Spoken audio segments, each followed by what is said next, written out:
Can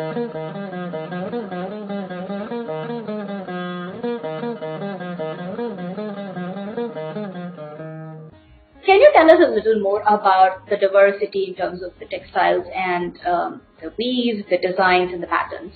Khadi is fairly common all around the country, and it's very difficult to say. Can you tell us a little more about the designs and the rich colors that we use, which I think is very, very unique to India? Well, our embroidery forms are very complex and beautiful. You'd be surprised to know. To all the children watching this, I would definitely strongly urge you, just like Prasadji just did, go learn about what is your local handloom, what's your local design. In our days, studying at NID, like we had days of research in the library to put a project together.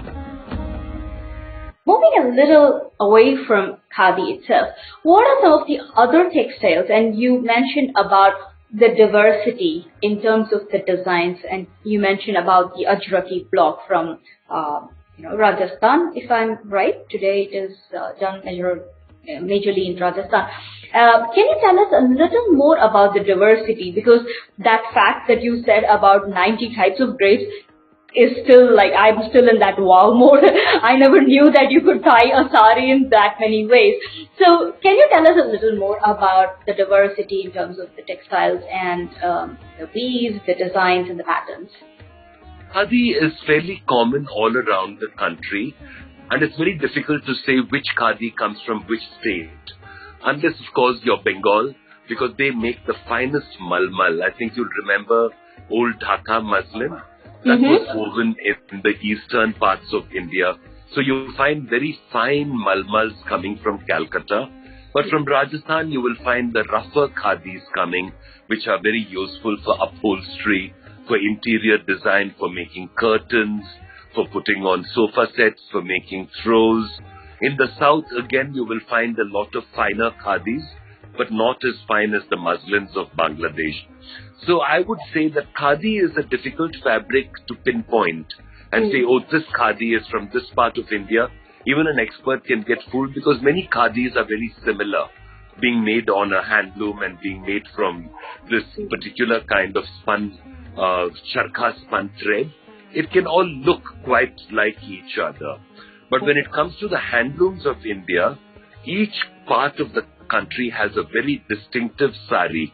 And that is what all students of textiles and fashion need to understand is, where do these saris come from? If you go to the deepest part of India, to the south in Kerala, you find a very fine muslin cotton being woven called kasavu.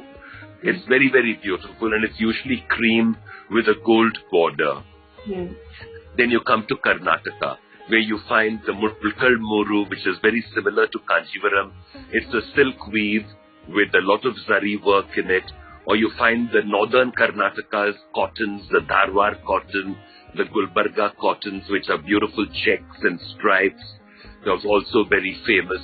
Then you go to Tamil Nadu, where you find one of the best examples of handloom saris, which is the Kanjivaram sari, which depends a lot on the iconography of, religious texts and nature and all sorts of things to make its rich silken colors and its lovely zari embroidery. Kanjivarams are truly magnificent. And then you come to Andhra Pradesh and Telangana, where you see the lovely Pochampalli ikkats, and you see a variety of cotton in Guntur and in places like that, which are incredible. But Pochampalli is an ikkat technique of India. Ikkat is defined as a fabric where the thread is dyed before it is woven. Normally you weave a sari in white cotton and then you can dye it red or blue or green or yellow. But in ikkat they dye the thread. So the west goes this way and the warp goes this way. They tie and dye it, and it's only when it's woven that the pattern of ikkat comes together. And that is why ikkat has got that jagged kind of an edge. India has three great ikkats. We have the Pochampallis from Andhra Pradesh and Telangana. We have the Patola from Gujarat.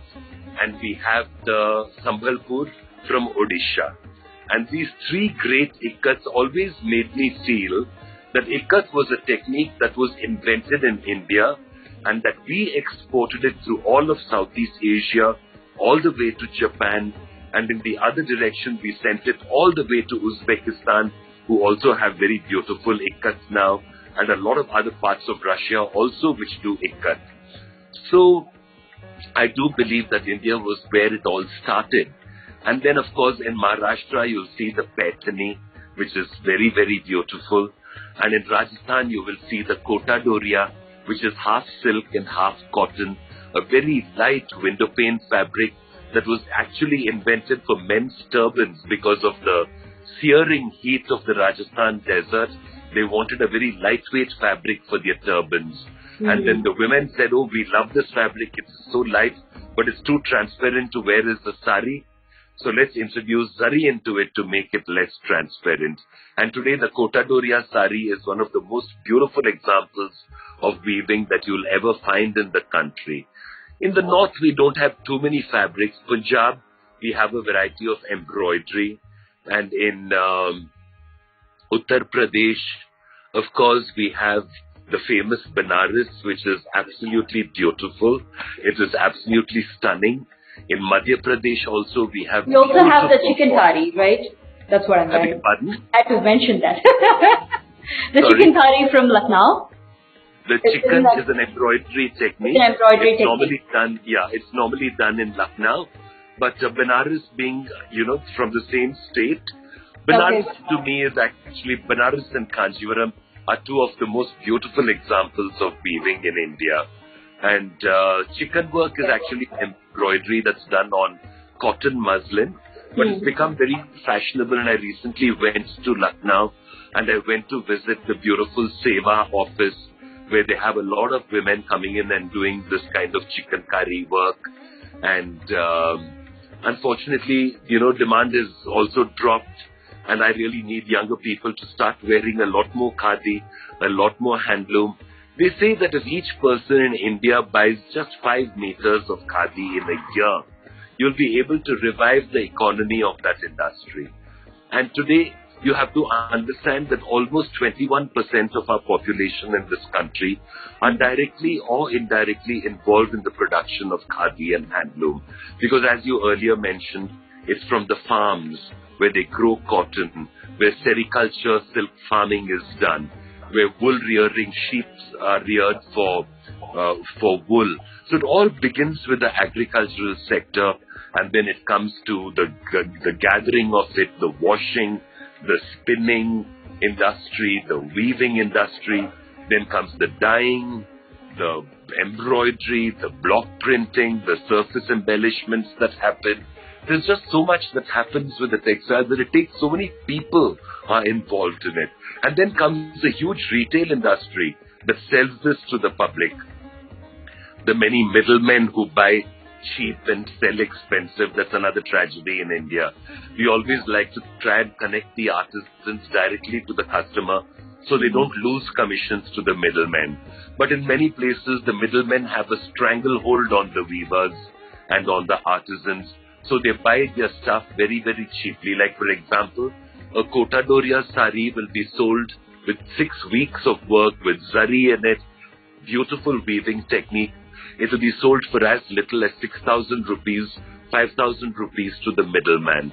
The middleman will take it to the shop and double and triple the price and sell it for about almost 15,000 rupees. And the shopkeeper will add another 10,000 rupees onto that and sell it to the customer for a 25,000 rupee price. You understand? So if we can cut out the middleman and connect the artisan directly to the customer, it would be a brilliant thing. And we're trying to do that wherever we go. We try to create platforms where the artisans can come and sell directly. We invite a lot of the big fabric buyers in the country to come and meet the artisans and place orders directly with them. So it is happening. We've started a kind of a process. Many people are doing it today. You'll see that Khadi has become very popular in Japan. The great designer Issey Miyake, he works with a wonderful textile designer in India called Asha Sarabhai. And Asha makes the most beautiful khadi and handlooms for him. they all go to Japan where they're made into the beautiful clothes of Issey Miyake. And Issey Miyake owns a label called Heart. He actually has a label called Heart. And that's quite wonderful because the Japanese are a very sensitive civilization. They are very sophisticated and they know exactly what they like and what they don't like. And for them to love Indian handloom fabrics is a sign that the world could love it. And that's why I keep telling our government, you're sitting on a gold mine. You can encourage our weavers, our artisans to create an export-worthy product that could become the next big thing in fashion and remain the next big thing for decades to come. So why not? So I always request the Prime Minister and say, on your skilling programs, why don't you add the craft, the art, the artisanal art of India, and look at the craft forms we've got in wood, in metal, in paper, in textile, in bone, in so many different kind of materials, and we make the most beautiful crafts, beautiful textiles. I really feel that one day we will be able to make the breakthrough and educate the world about the beauty of the Indian handmade product. And handmade in India is going to become one of the biggest labels in the world. Absolutely, I totally agree with you, because one of the things that I feel sad about when I travel the world is everywhere you go, like small cities or big cities, when you go to the West, there is always a dozen souvenirs that, like let's say you go to this Barcelona and you see all these bulls and other things made in that Gaudi architecture style, colorful and all that. And India boasts of so many memorabilia like that. You go from Tanjavur, those dancing dolls to Kashmiri shawls. There's just way too much.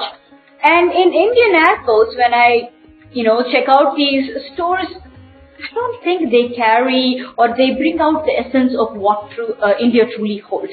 And that's such a sad state. Even in, outside touristy spots in India, I think we should start promoting, our local arts and crafts, handlooms and all that, and actually talk about it. Also to reinvent it, like in Channapatna, in Karnataka, we do beautiful wood, and some very talented young designers like Vicky Sardesai and all of them started creating modern new products with the wooden Channapatna toys and the metalwork of Bidri ware. They started making very modern products. There's a group in Rajasthan called Anantaya. It's run by a husband and wife duo called Gitanjali and Ayush Kasliwal. And they specialize in redesigning traditional Indian crafts to make contemporary modern products for home, for interiors. So you'll find them making beautiful lamps inspired by copper diyas, or making beautiful tables, or just wonderful objet d'art, with all the lovely crafts of India. We need to do more of that. We really need to do more of that. Yeah, absolutely. Especially very recently I was in Channapatna and I just, gathered so much for my child. She just absolutely loves it. And especially, when all of those is natural wood and everything, I feel much more comfortable with my daughter playing with it. And rather than, let's say, a plastic toy. Absolutely. It looks so beautiful, it's so sturdy, it's colorful, and there is so much imagination that, let's say, a simple wooden toy brings to a child than, a plastic set that brings to her imagination. So. Absolutely. Yeah. Yeah. So let's talk a little more about the designs as well. You already mentioned some of the embroideries, but there is also this bandhani, for example. And can you tell us a little more about the designs and the rich colors that we use, which I think is very, very unique to India? Well, our embroidery forms are very complex and beautiful. You'd be surprised to know that one of the great embroiderers of Europe, called Lesage actually has a studio in Chennai where they are doing very beautiful embroideries. But remember one thing, all these embroideries go to the West. They get used on evening dresses, on beautiful clothes, but India gets none of the credit. Nobody even knows that it comes from India. This is the problem, that many designers use the beauty and the diversity of Indian embellishment arts and textiles, but they very rarely give us credit for it. So nobody knows what India is capable of, and now it is up to our designers to redress this great wrong. And designers like Abraham and Thakur and Tarun Tehliani and Rohit Bal and Ritu Kumar and so many others, Rajesh Pratap Singh, have now started taking Indian techniques and textiles to the global market. And people are shocked at the beauty and diversity of what we can offer them and say, oh, this is from India. We never knew. But now it's time that everyone got to know that also, Sharanya, that we can't, always take the back seat and always become the tailors to the world and never the designers. It has to change. And I think that the next generation is going to make it happen very well. Because, the current crop of generation of Indian designers are also aging. And they've done what they can. They've brought it up to a great level. Today, Sabyasachi has created a global impact. But even Sabyasachi, when he did the H&M collection, I didn't think that he should have taken and copied the work of Indian artisans and reproduced it digitally, because that is like a crime, You can't take the block printer's art and then digitally print it and still call it block printing, because after that it becomes something that's machine-made and digital. So I didn't quite agree with that concept of his. So I don't want Indian artisans to be copied and large-scale printing be done, because you're going to rob them of their livelihood. You're going to take away thousands of years of their culture, of their learning, of their intellectual property. You cannot do that. You have to give handwork its due, and even if it comes out in small quantities, then we have to charge a high price for it. Why should Khadi be cheap? Why should handloom be cheap? Right. What gives us the guts to go to an artisan and bargain with him when we don't dare walk into a Zara and bargain with them? Very true. Why do we do this? We should not do it. Indians really have to understand that the artisanal work has to be respected.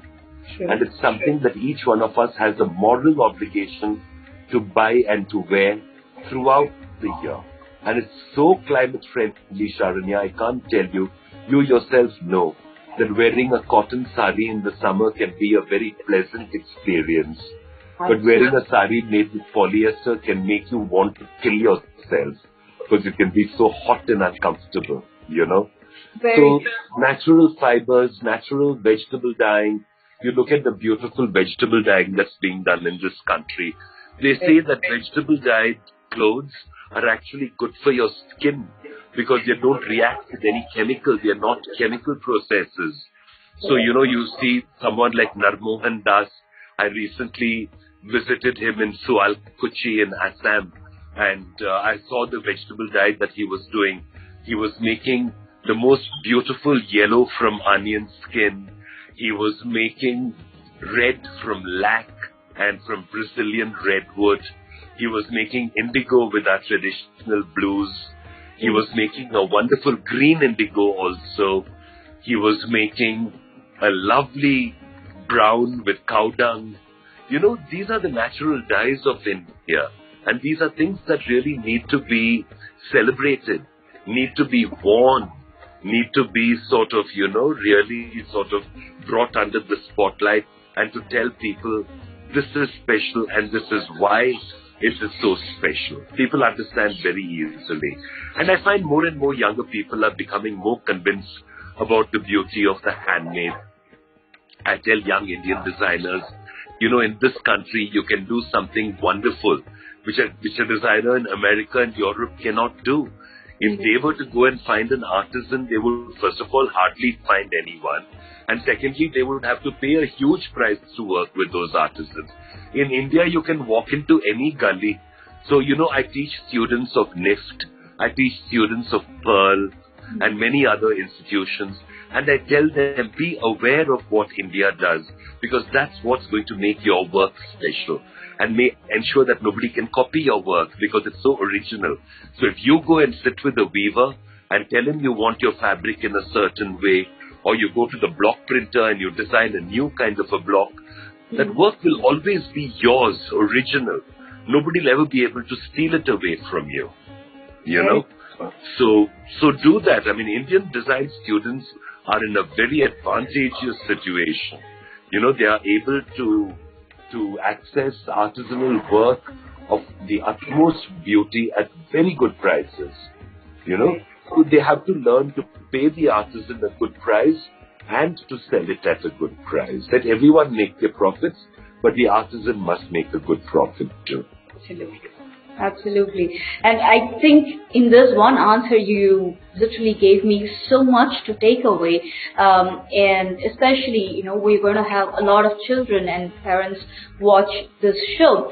One big takeaway for me has been, one, know your roots, right? You know what your state does, what weavers in your states do, what designers in your states do. And you know, being aware of that is the first step, and then comes taking pride in, you know, the culture that you come from, which is withstood so many decades and centuries of you know, evolution. So I think those two, and the moment we do these two, I think naturally we get that curiosity to go learn about more about the fabric or the design and everything, and I'm sure that is going to sell by itself, because as you rightly mentioned, it's all natural. Totally.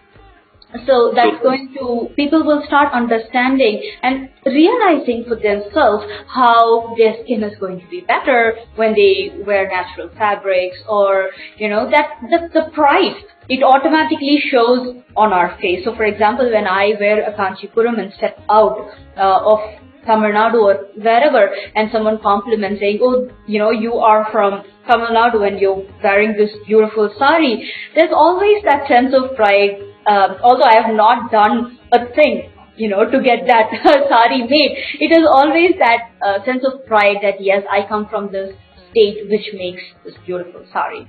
So to all the children watching this, I would definitely strongly urge you, just like Prasad ji just did, go learn about what is your local handloom, what's your local design. So no matter which part of the world you go to, you will be able to talk about it and also take pride in where you are from and your roots. That you'll always be me. And another thing I'd like to end on this note is to say that young Indian students have access to the internet. In our days, studying at NID, you know, like we had days of research in the library to put a project together. And today, at the click of a button, you can get all the information. So look for all the information that's already out there on the internet about Indian textiles. Google things like, which are the 10 most beautiful saris of India? Then look for the people who made all this happen.